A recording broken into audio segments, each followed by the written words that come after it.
You are now entering the Who's House podcast. Strap in for the ride.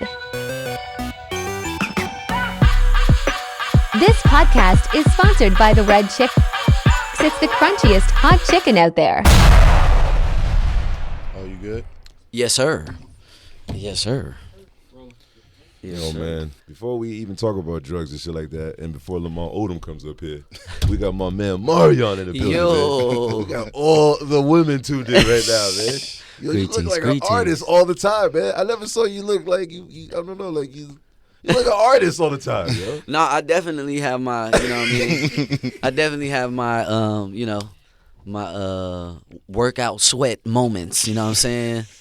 You gotta drip down to drip up. Christ, man. Like, does Chris Brown, when he see you, does he go crazy? Like, because I'm sure Chris Brown used to look up to you and all these, like, R&B cats out now. Even anybody that does R&B is kind of like not the cliche, but they coming over the hump and it's coming back. But when they see you and then they remember those amazing moments that you had back then, like, how do they react to a guy like you?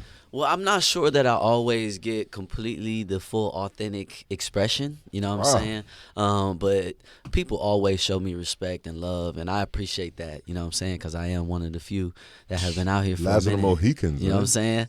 Yeah, I always say that I was a part of that analog transition into the digital, you know what I mean? And how important, you know, my era, the millennials, is to music, you know what I mean? Especially right now, you know what I mean? Because R&B is just having its time. You know what I'm saying? So, and coming from the era where, because I used to steal R&B tracks all the time, me and DJ WHOO, R&B cats ran the industry. So guys like Jay-Z, and they had to do features to be relevant. Right. But I always thought that you got, like, R&B would never, like, go away like that. Like, it was just too classic, man. Like, right.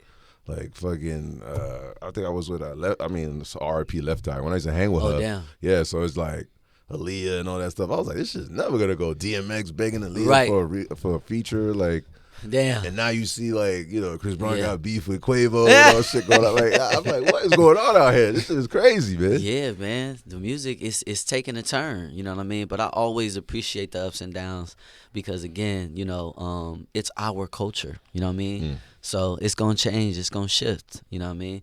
It's about who is here in the end. You know what I mean? When you have meetings at the labels, what do y'all talk about, like with the higher ups and the execs and stuff? Like, oh my God, this is what's going on. Did you ever had that kind of meeting? Yeah, I mean, in the past, you know, I've been independent since 2018. You know, and that has been very important for me. You know, to manage my ownership in this game.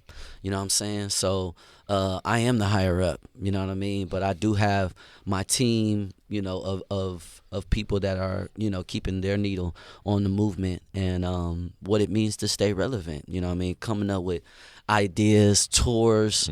You know, I would definitely attribute the Millennium Tour to, you know, a lot of other festival shows that are out now that, you know, have the R&B love. And what's that festival you like so much? He's doing the R&B Love Fest coming up on my birthday, actually. Yeah. How about the one the big one in Vegas? Oh, Lovers and Friends. Yeah. How does that feel, man? Like, I mean, it's amazing. It's so dope, you know what I mean? And then, you know, really to think about having a show where it's like, oh, Nelly's on there. So it's like, if you really look at it as, you know, and maybe more of a playlist kind of vibe, like, it's so dope. It's so dope to go to a festival and hear your favorite records, like, right at the peak of, you know, the late 90s into the 2000s. I think shows like that are great and are going to stick around forever. Is it weird to see, like, drug dealers singing, like, in those crowds? Like, gangster, like, real gangsters, like they're like, like, but they just finished, like, killing somebody or moving weight, and then they go there, they singing. Isn't that wild? Like they look like me, but they're singing, like, word for word. Yo, I have so many stories of real ones. That's what I'm going to call them. They come up to me and they be like, yo, Icebox, that really got me through a heartbreak, bro. That's crazy. No, you look at the 1500 or nothing video on YouTube, the show you did. Yeah. And I seen some faces. I'm like, wait. Oh, yeah. Oh, he's from the hood. What is he doing here? How did he pull list off. Yeah. That was actually really cool. We did something with Jam Jam. Yeah. 1500 at 1500 Academy. You been down there, Who? No. You gotta go down there. Gotta go. Yeah, it's so dope. And shout out to James Fauntleroy and Rance and everybody that's Q. That's a part of 1500. You know what I mean? Yeah, we put on a live performance. You know what I mean, in the round, and it was such a vibe. So next time we do it, I'm inviting you because it's a vibe. Yeah, and you talk about a lot how your team is very strategic on coming up with content, and every tweet you post damn near goes viral. And there's one in specific that I want to talk about because I think it's important for men to get their side of it. But you had a tweet last week and it said, "What is essential for a woman to understand about a man?" Right? I want to flip that back because I think women need to understand what is essential for a woman to understand about a man. Talk to me. Right? Is that right? Yep. So you wrote, "What is essential for a woman to understand?" No, what is essential for a man to understand about a woman? Oh, okay. I want to flip that and say, what is essential for a woman to understand about a man? I think that it's important to have patience. You know what I'm saying? I think it's important to ask questions. Mm-hmm. I think it's important to understand where a man is in his life and if you really have the ability to support that. Yeah. Because we're all meeting and coming together at different times in our lives. Mm-hmm. So for me, it would just be, have some understanding, and then level set expectation, because I feel like a lot of the conversations that are happening online, one being like the Cheesecake Factory. Oh, you know what I'm saying? Oh, wow. It's so many sexist Red Lobster or something. Sexist conversations that are not really solutionary based. You know what I'm saying? Yeah. And I don't like that for us. You know what I'm saying? I think it's important to get context and ask questions and level set expectations. That's how I would answer that question. Shout out to the new Houdini/Dro collab. It's the best new weed strain out there. For distribution questions, visit whoosworld.com. I get it that, a man should be able to provide for himself, but that's a journey, in itself. You know what I mean? We have to arrive to that, you know what I mean? But I would say for someone in my position, that has experienced all the levels, because it's some great hood spots that don't cost a lot, that will help you engage more in a conversation and get to know someone versus like it being about eating lobster and being now don't get me wrong, I appreciate great things too, but again, I think that you got to level set expectations, you know what I'm saying? Because I think the intention of any great relationship is about getting to know the person. And you have to do that first. Yeah. I mean, even before engaging in the physical part, you know what I'm saying? It's like, I know, and don't kill me, guys, you know what I'm saying? Because I know y'all see a fine woman, big titties, nice ass, and y'all like, I'm ready to get it popping. You feel me? Shout out to Mr. Green. Wow. Yo. Y'all figure it out. Bro. Yeah. But, you got to get to know who you're dealing with. Otherwise, you're going to end up in a situation. Yeah. It must be hard for you being like who you are, because, I hung out with Michael Jackson. I don't want to just brag, but I asked him, I said, how do you trust women? Like, how do you trust a female being in your position? Like, right. You ask questions. Is it really like an organic, you got to take a risk? Is it a feeling? Like, because there's women out there that are great actors, man. Right, Academy Award winning. They'll be like one person, but they have an end game. Yeah. How do you differentiate how to get out of that? They could be perfect, and they'll do it for like 2-3 years. Yeah. That's how deep that shit is. And then that's facts. Then they just be like, all right, get the lawyer. I won't have. I got a kid. Yeah. Like, how do you... I don't get it, man. Like, yeah, I know for me, I definitely move intentionally, and I'm gonna be telling some of my business right here, but like for me, a person. Well, first of all, in order for you to know someone, y'all gotta go through something. Yeah. You know what I'm saying? Y'all have to go through something. So you need enough time to be able to see how that person responds in a crisis or in a situation that's unfavorable. So for me, if I'm interested in a woman, like it's gonna take at least 2 years to open up and to see and you need like a really fucked up moment and y'all overcome it. I'm just saying, you got to be real. Yeah. And you talk about that in your book about exercising emotional intelligence. Yes. Is that something you feel like has to happen in every relationship for you? In 2024? Yeah. Holy shit. I think in a mature relationship, yes. You know what I'm saying? In a mature relationship, and thank you for bringing up my book, Unbothered, The Power of Choosing Joy. I speak about a lot of my experiences and the importance of you really making the life that you want. You know what I'm saying? So for me, as far as in the relationship tip, you know, I definitely am measured and I'm thoughtful. You know what I mean? Because again, being in a position like this, you don't know who's who. You know what I'm saying? And you can't end up in a situation like you said where it's just like, oh, we 3 years in and you gotta be real. And you know they like, you know, if it's good, they're gonna be like, yeah, come inside. You know what I'm saying? That story of my life. Yeah. You feel me? So you gotta be like, hold up. Yeah, what's that about? All right. Why is there a hole in my condom? Why are all my condoms ripped? What's going on there?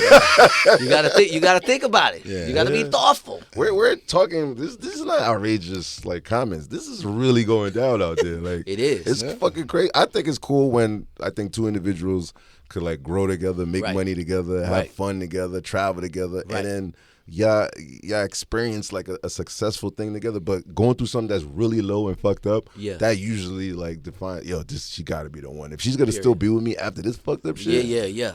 But then they got chicks that are just Academy Award winners that are just That's true. dead you in 5 years. Yeah. That's And facts. it's not cool for a man to like to show their suffering too. You Yeah. always see the girl on Instagram crying, oh, he left me, he's a piece of shit, and then Right. the narrative kills the guy. Yeah. Yeah, I'd be talking to Nick Cannon about this shit. Fucking yeah, that shit's fucking unreal. Especially Tyrese. Holy Yeah, shit, right, like shit yeah. like that. Yeah. That shit's fucked up, dogs. Like, but and you see he cries. Right. Men cry, yo. Yeah, like for sure. when you're against the wall and there's no turning around. I don't care who you are. Yeah. You're crying. Period. I cried like crazy when I saw the divorce like papers that I had to pay that shit. I saw the fucking payment. I was like, I turned it to Tyrese.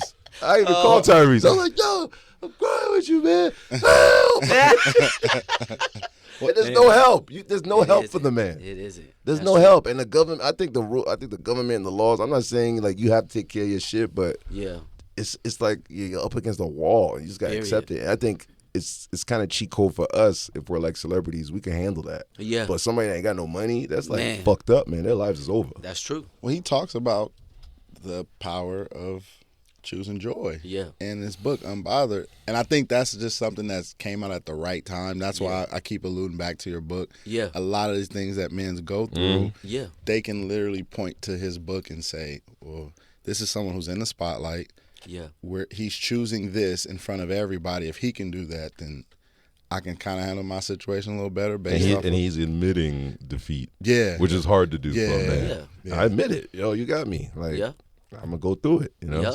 But hey, 10 years go by, you found somebody else. Yeah. Start over. I mean, you just got to go through the motions, man. Yeah, and I think it's important that you have a point of reference. You know what I mean? It's like we all have to know what we don't want in order to really call and be a magnet for the things that we do.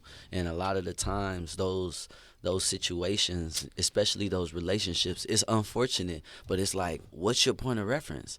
When you know you dealing with a ain't shit ass person or a horrible person, it's such a great reference because you like, I'm never gonna go through this again. So thank you for being that example, and let me move on to my real happiness. So that's how I view that, because I feel you, man. You know, especially with us guys, man. It's, you know what I mean? I remember, you know, being in court and, you know, the judge never looking at me or never really addressing me. You know what I'm saying? You're judged right there. You're already Period. judged. Yeah. You know what I'm saying? And I'm like, You're like, oh, what? shit. Like, I'm like, this is, you know what I mean? But in order to get to it, you got to go through it. you gotta have an AI chick the next couple of years. Nah, I'm man. like an AI bitch. Nah, I need the real thing. My AI bitch come at me. I'm like, God damn, man. What the hell? Think about it, like 5 years or 10 years from now, 20, 30 something. Now we're in space. We're still gonna be dealing with this shit. Nah, they got the How's it virtual. really- They got the virtual things now. What's the? I gotta get the pamper with the fucking with the sensors on the Nah. pamper.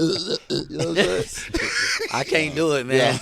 I need the real thing. I mean, we couldn't do it when they had the sex dolls back then with the plastic sex dolls. I was like, shit is real now. Like I was like, what the Right. fuck, man? This world is crazy, man. It but you coming up and you're like the DNA of R&B. Like you ever looked at it like you are like our emotions. Like your music is like you became an emotion master. Like, and you had to study that to understand like men feelings and women feelings. Like to understand even how to write a record or even to sing a record or whoever's the ghostwriter got to understand that too because you're OMARION, right? Yeah. So. You never thought about it like that? Like, you are, like, fucking with our emotions? Like, when you sing, we're happy. We be like, people crying and shit. Like, is that crazy? It's crazy. And you know what? It's a responsibility. You know what I mean? Not everybody, takes that seat. You know what I'm saying? Because, again, like, records like Icebox, and even some of my newer records, I just recently put out a project called Sex Sonics. And, I'm dealing with the love energy. You know what I'm saying? I'm talking about sex. And, I always have felt encouraged and positive about putting out music that actually has a message. I'm not, trying to allude to anything that feels unnatural. You know what I'm saying? I want to inspire you. And it is a trip how, the millennials, myself, have made these records in these moments where we can kind of tap into our emotions and see things a different way. You know what I'm saying? You see the fans, like, when the song starts, like, the big intro, and they be like, they remember what, you can't, I mean, I can't remember last year's hit. You can remember a hit from last year or year before? Oh, wow. maybe an R&B hit. Give me an R&B hit from last year. I'm not dissing any R&B singers out there, but But you know how you can remember like your song is timeless. Right. You remember a Wu-Tang song 30 years ago. Right. What fucking hit was out last year? Let me think. Last year, we gotta think though, because we only in the 4th month. Yeah. So of the year. Shout out to the new Houdini/Dro collab. It's the best new wheat strain out there. For distribution questions, visit whoosworld.com. But you know what people don't talk about with his hit songs? You got right? Right. You got Tank singing in the background. Yep. And helped write that song. Shout out Tank. Right? You got Icebox. R&B money. Icebox had Carrie Hilson. Right. And so you put all Pharrell with Touch. Yeah. Like, you got these iconic minds on one song. Yeah. How can they not be unforgettable? You know what I'm saying? Like, you can't forget these songs. Yeah, but I look at it from a DJ perspective, and I look at it by learning to watch him perform. Yeah. This is like a universal language. It's like, right. and there is a thing of like the era of like, people remember eras, not songs. Yeah. Right. He's part of like a movement. You know what I'm saying? Yeah. So you see people crying. There's a reason why, because it makes them remember. Oh shit, I was in a certain place, or person they were talking amazing, to, or I had a threesome. I don't know, whatever. But they remember something that they're like, oh my god, this. Because I saw it at the Usher shit in Vegas. Yeah. And I was like, I'm at a fucking arena, like, yo, that shit. You know what? That made me so happy because shit's not dead, yo. Yeah. Shit's not dead. I know it got a little gangster. Hip hop took over. The South took over. You fucking Atlanta motherfuckers. Our shit. You know what I'm saying? But other than that, it's not dead, yo. That's facts. But definitely not dead. But we talked about those iconic names that was on his songs that everyone can't forget. His new album. Yeah. You went away from that. Yeah. You said, I'm not going with the names. I'm going with people who are musically aligned with you. Let's talk about why that direction versus your previous success with big names. Yeah, so shout out to everyone, especially during those times, because music was being curated differently and the business was differently, you know what I mean? I mean the business was different. You know what I mean? Shout out to KP, you know what I mean, who connected me with Pharrell, you know what I mean? When I think about all those records and then fast forward to now, like what keeps me motivated? Yeah. What keeps me inspired to continue to make songs that are not just about, sex? Like, is there a higher level? You know what I mean? And shout out to Burnick. I got a song right now called Taking Off, that is very reminiscent of that 2000s feel. You know what I mean? And I want y'all to get into that. Along with all of the other songs, previously, last year I put out 2 projects, Full Circle, Sonic Book 1, Sonic Book 2. Oh wow! And the essence of my music is to, inspire. That's what music is supposed to do. You know what I mean? And that's that's why I took this approach. Shout out to Milton, Greg Curtis, who pretty much did the sum of the album. Yeah, just keeping it fresh, keeping it a vibe, you know, and not just, you know, adding to what's already out there, but, you know, keeping it authentic from my era, you know what I mean? And you gave us something different, too. You have an audio book, I believe. Yeah. Oh, that's good. You know, I hate reading. I'll listen to you all day. I mean, no Diddy, but I'll listen to you all day. Like, yo. Is it your voice? Yes. Okay. And can you expound on that? Because, like everyone moves so fast. The audio book is, like, perfect for the time, but then slows you down. Miss Michelle talked to me about a thematic artist curation. So can you explain the audiobook and all of that and what that entails? Yeah, so this was a great opportunity, you know, to tap in, you know, into the senses, you know. I remember a few years back, I went and took this course, shout out to the Isha Foundation, with who I call my OG Sad Guru, you know what I mean? And I learned how to meditate. And I took this course called Inner Engineering. And I pretty much got these yogic tools that really helped me understand the importance of breath. You know, in certain situations, our breaths change. You know what I mean? When we get upset, we shallow breathing, you know what I mean? And it cuts off the oxygen from the flow of the body, you know what I mean? So I started meditating. You know, I went through what I went through in my relationships, and I was inspired to write this book. So along with the book, because I have pieces where you meditate with me, and then I have affirmations, and then I ask you questions for yourself. These are all the things that I pretty much did, you know, when I was going through the tumultuous times in my life. And it really brought about a certain level of peace. And, you know, I had to do the audiobook. I also got some music in there. So we do some breath work, and it's really dope. If you're not interested in reading, like especially you're dealing with anxiety, that's a book you need. You know, it's some breath work in there. The audio book is a complete experience. So like I said, if you know, not reading your book, definitely pop that on. And people don't know that I think every day on your Instagram you have a link that has like like a mantra for the day? Yes. Talk to us about that, because people don't know. A lot of these things people don't know that you're doing and building. I want to make sure people can I appreciate get that. what they need from you. Yeah, I think that it's important to understand, you know, we all have crazy things. Well, first of all, living in America, shout out James Brown. It's tough, man. Yeah. You know what I'm saying? Yeah. They call it the Matrix for real. Yeah. You know what I'm saying? So you need some tools that help you navigate and set intentions for the top of the day. And, you know, I want to continue to grow and inspire not just my audience, but the world. So that's what, you know, me dropping. I actually got a number 2, a text that I text all my fans, and, you know, I give them the word for the day. I'm always speaking affirmations. You will be surprised if you just kept this practice up for 5 days, how much you would feel different and your life would change, you know. So that's what I'm on. You know, that's what I've been on, you know, for a minute now, and not just making love, but, you know, showing my audience and showing people like, yo, it's levels, you know, and if you stressed out, it's a way to be unstressed. You got to choose joy. It's a choice. You know what I'm saying? So, yeah. I got butterflies with this guy here, man.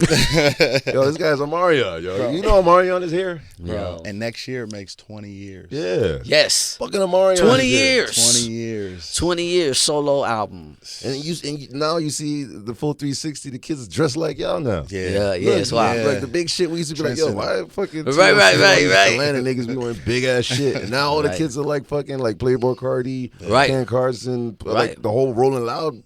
Like I didn't even see fucking Don Toliver the other day. Like it's shit was so big, he was walking in his shit. Like, it looked like he was floating. Like, right. But isn't it crazy how, you see it come back? And then we used to always bug out, like, why are they dressed like that? But all the kids are like rock stars now. Like, you guys had it way back then. No, that's true. And, that's why people like you are so important, kid, because you remember, you know what I mean? Bro, I was there. Yeah, when we was performing and we had them Kid Cole outfits on with the square boots and and the baggy pants, and you know what I'm saying? Like, that was a whole vibe, and it's crazy to see it come around and inspire the youth and inspire all these. And it's crazy that you guys were around when urban culture and fashion started. Like, right. You're part of like the beginning of like this shit is about to take over. Right. So you see the full 360, like you guys, I mean, you got everything, man. That's why I could imagine, like, girls still be crying around you, like, And then I'm one of the lucky ones to hang with Michael Jackson. You ever hung out with Michael Jackson before? I did get to meet him. What was that about? What was that like? I hung out with him in Saudi. Man, that's dope. But what did y'all so my experience was dope. Shout out to Rodney Jerkins, you know what I'm saying? Because he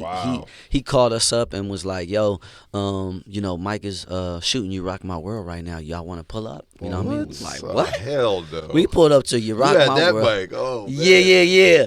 We pulled up to You Rock My World, and he walked up, man, and his energy, it just was different. You know what I'm saying? And he didn't say anything, and he just bowed to us. And that was the first time. This was before I went to Japan and seen that was normal. You know what I'm saying? My God. So you didn't know? No, I didn't know. Mike was like, I was like, whoa, what's up, Mike?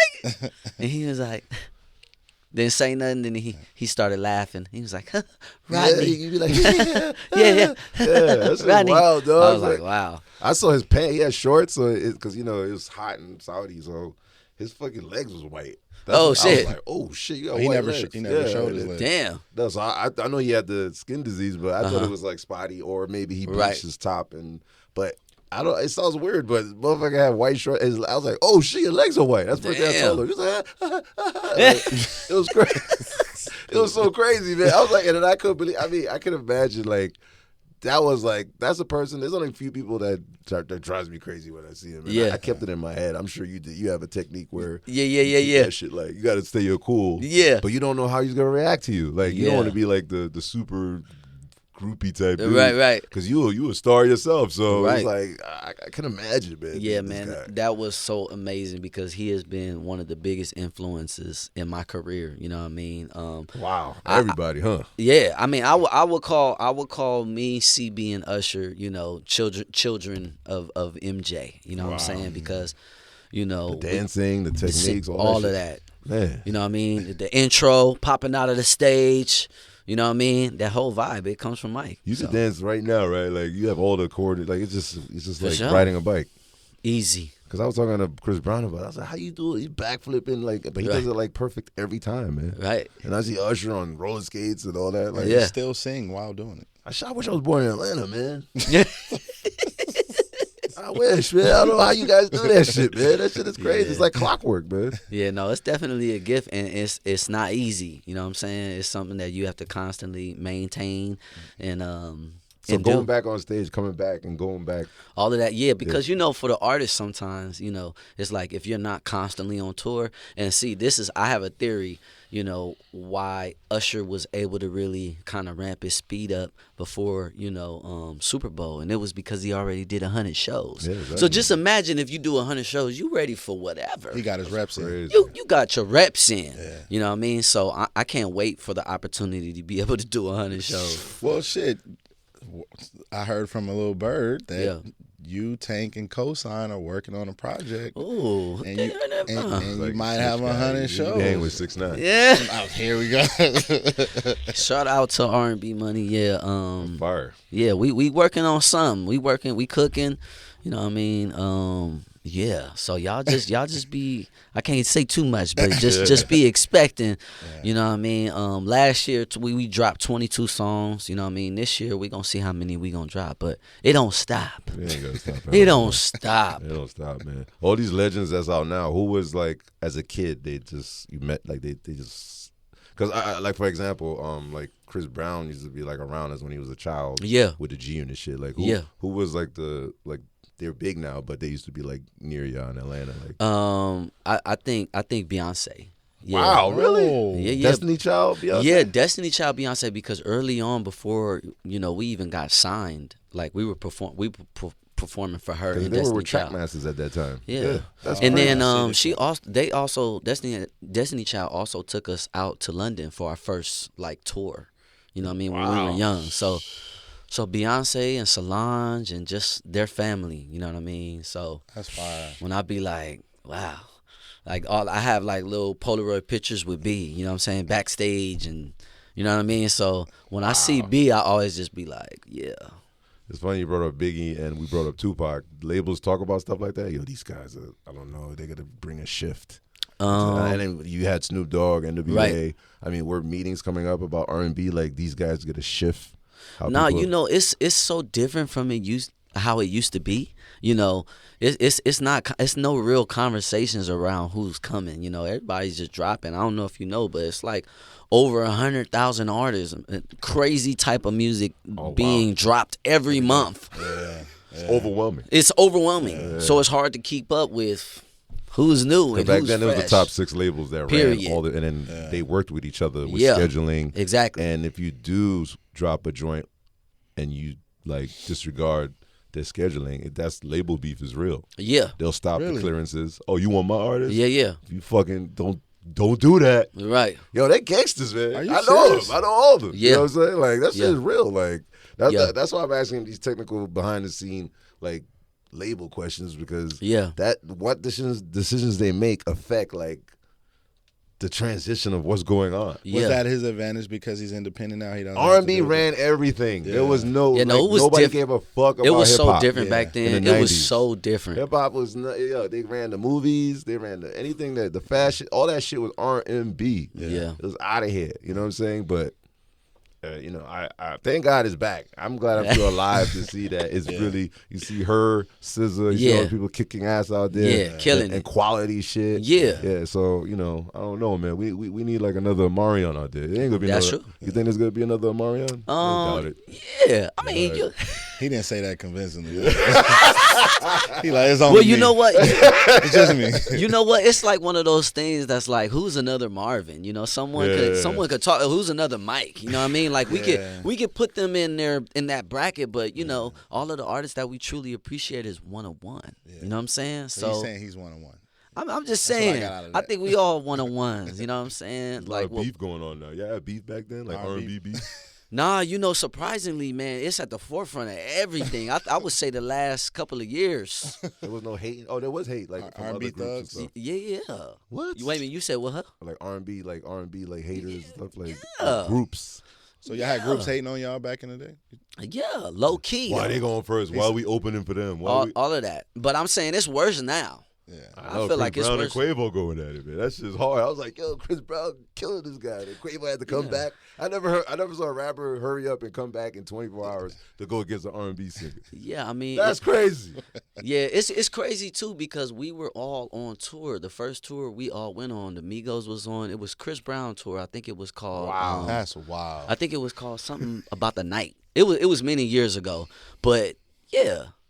But again, I think also artists are smart enough to realize how to, call the fans. Like I feel like a little bit of the game is a little bit more businessy. Like back when Pac and Biggie was doing it, it was so real. You know what I mean? Yeah. Like it could end in death, but it's like now today it's like people want to just talk shit on Twitter, and then they know we ain't never gonna run into each other. You know what I'm saying? So I feel like it's more of a selling tool. You know what I'm saying? Than it is an actual personal beef. You know what I mean? Because if it's a real personal beef, then it gets into the streets and it can get crazy, and it's just like. You got a family? Do you really? I'm just saying. You over 40. Come on, man. Come on. I know 50 Cent loves you, man. 50 Cent respected the R&B era. That's why we used to do mixtapes, like rapping over like y'all instrumentals and shit. Yeah, no, 50 actually hopped on the Entourage remix. Exactly, Yeah. I leaked that. That's that was my crazy. shit. Word. See ya. See ya.